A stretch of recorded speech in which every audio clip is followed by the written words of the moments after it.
Tutor Ndamase Pass is a new pass located in the R61, roughly midway between Port St. John's and Mthatha. The pass offers exceptional scenery, modern engineering, and is an absolute joy to drive, but do watch out for speed bumps, livestock, taxis and pedestrians. At 7.6 kilometers, it's well above the national average and displays an altitude variance of 344 meters, producing an average gradient of 1 in 22, with the steepest parts being as steep as 1 in 9. This is one of the newest passes in the region, which has greatly improved the time it takes to travel between the two towns. Starting at the foot of the pass at an altitude of 376 meters, at a prominent intersection, the road begins climbing steeply for the first 800 meters at a gradient of 1 in 9.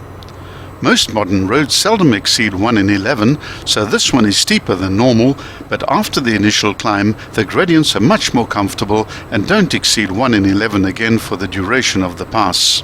At the 1.3 kilometer point, there's a big change in direction from the west to the south as the road follows the mountainside to progressively gain altitude.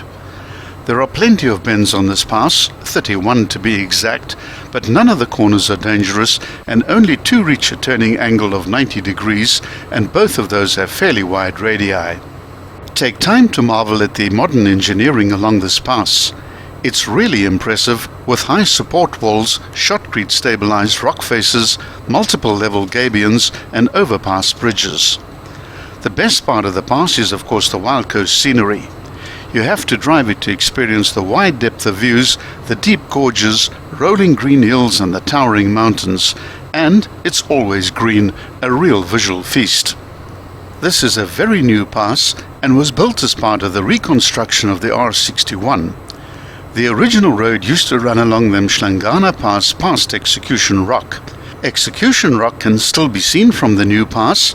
It's located 4 kilometers to the north as the crow flies. It's a massive pile of rock surrounded by sheer cliffs.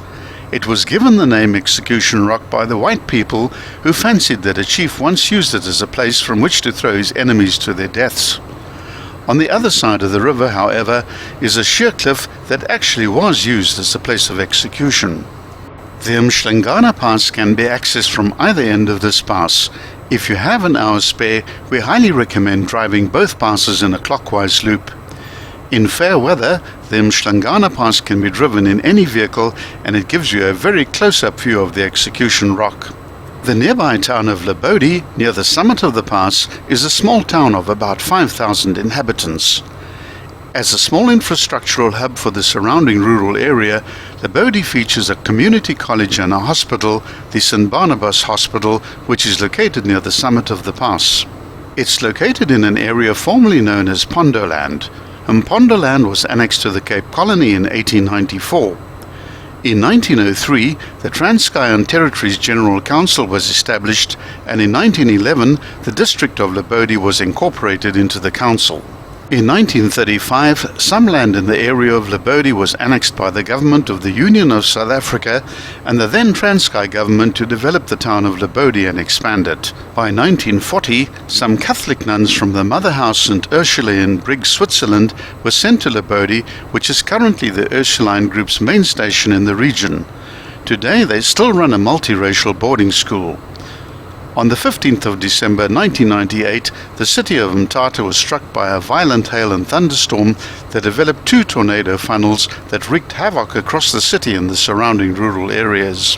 The tornado left 18 people dead, at least 184 injured, and damage to property estimated at many millions of rands.